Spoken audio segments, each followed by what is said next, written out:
The 30th of September 2022. 3:15 in the afternoon. TD Bank, Union Street, downtown Boston. A man in his late 50s walks through the doors. He isn't wearing a mask. He isn't holding a weapon. There is no idling getaway car waiting at the curb. He walks up to the teller, leans across the counter, and secures his return ticket to a federal cage. "Give me all the hundreds. Give me all the money before I blow your brains out." The teller scrambles, shoving cash into a bag. The man takes it, turns his back, and steps out into the Friday afternoon foot traffic. He just walks away.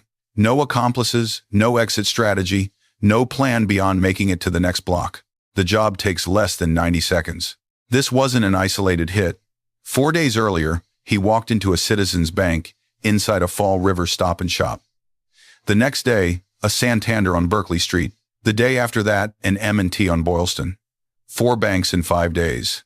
By the time an FBI surveillance team grabbed him on October 5th, pulling him off the sidewalk before he could hit a 5th branch in Back Bay, he looked like just another burnt-out parolee scraping together rent money.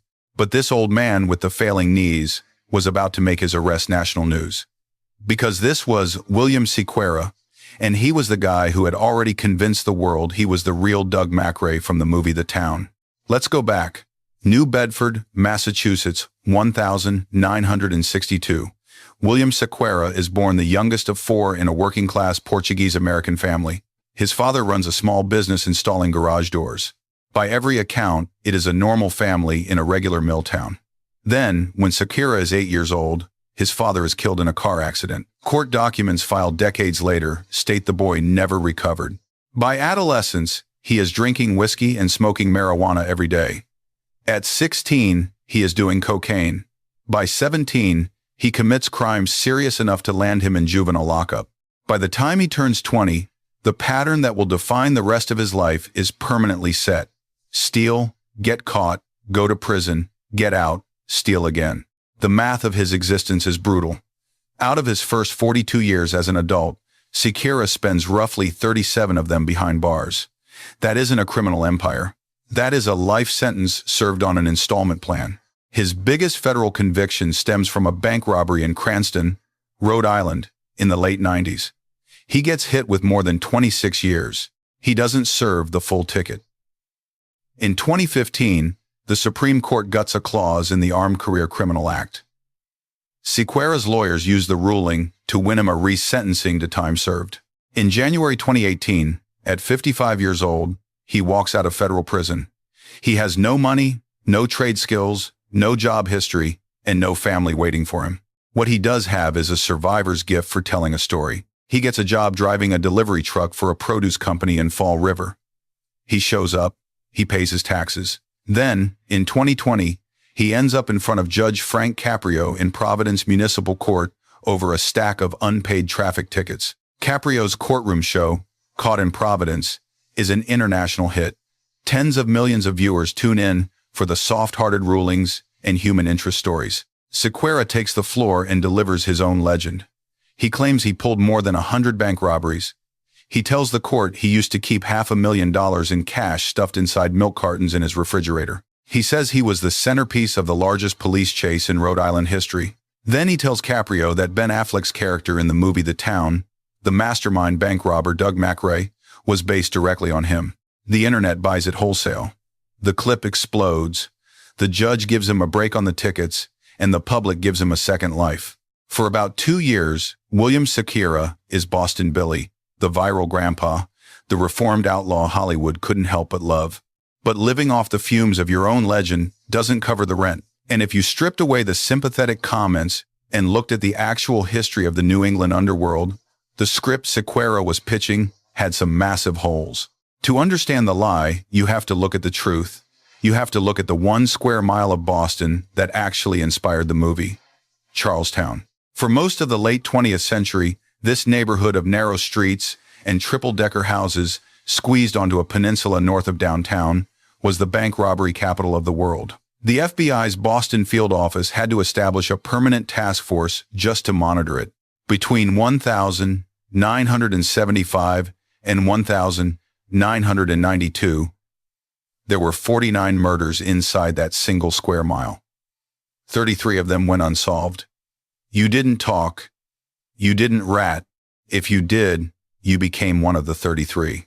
That wasn't internet folklore. It was a survival mechanism. Inside that code of silence, armed robbery was a family business. Fathers to sons, uncles to nephews. And at the top of that economy in the early 90s was Anthony Shea. Shea grew up in the Charlestown projects.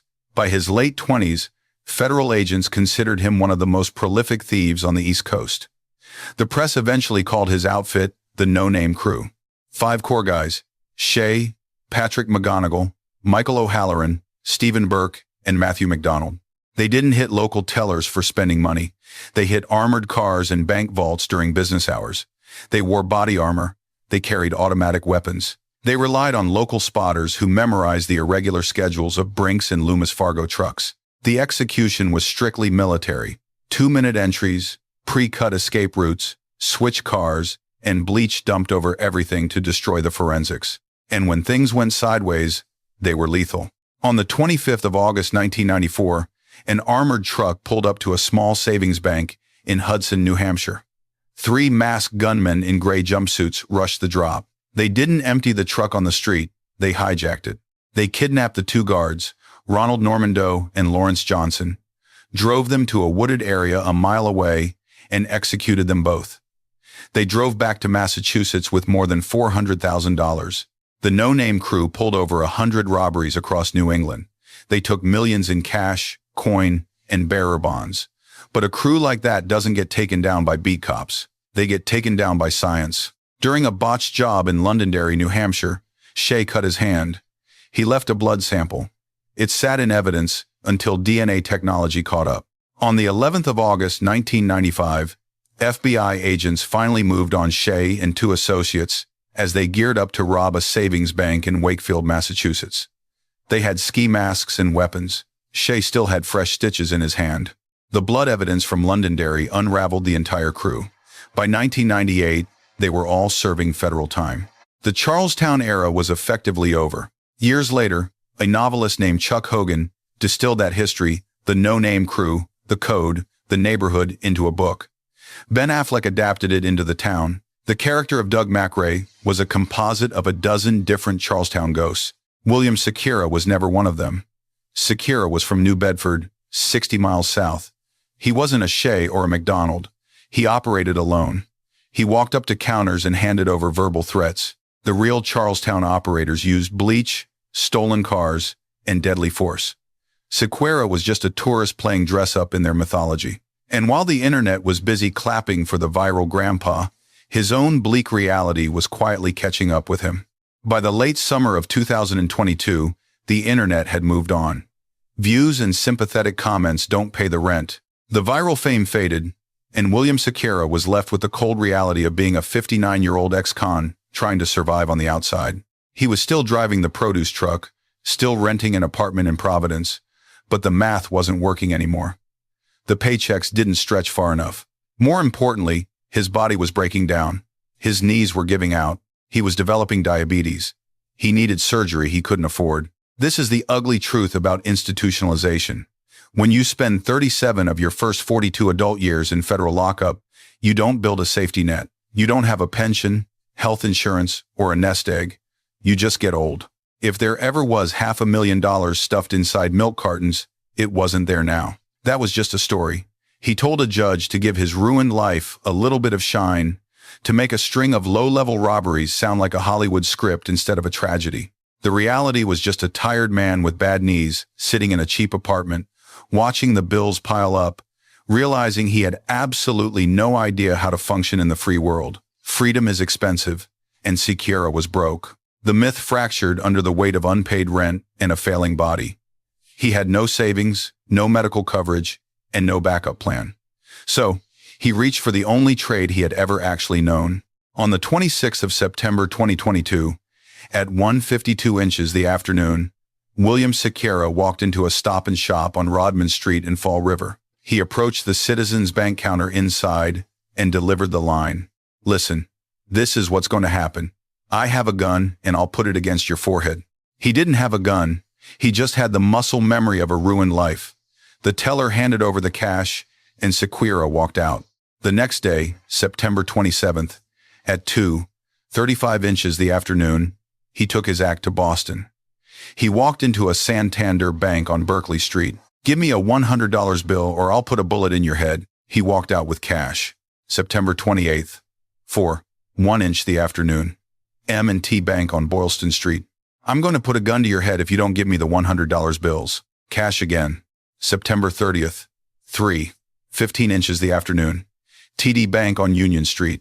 "Give me all the money before I blow your brains out." 4 banks in 5 days.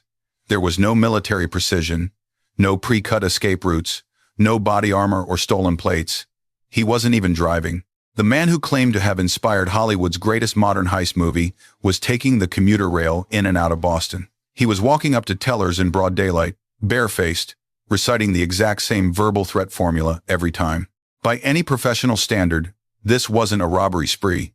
It was suicide by federal indictment. The FBI's Boston division didn't have to launch a sprawling manhunt.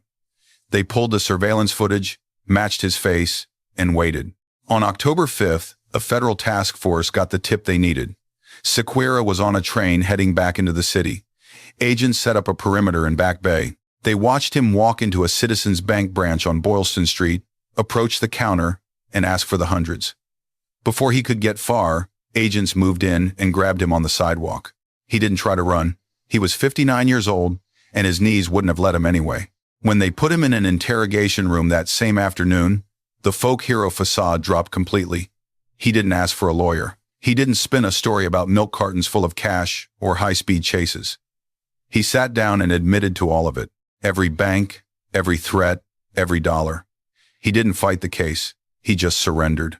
On the 22nd of June, 2023, he stood in federal court in Boston and pleaded guilty to 4 counts of bank robbery and 1 count of attempted bank robbery. Under the statutes, he could have been looking at a century behind bars. Instead, the prosecution and defense came to a joint recommendation. On the 15th of September 2023, Judge Patty B. Saris handed down the sentence. William Sequeira, now 60 years old, got 54 months in federal prison and 3 years of supervised release, 4.5 years. At sentencing, his defense attorney made a specific request.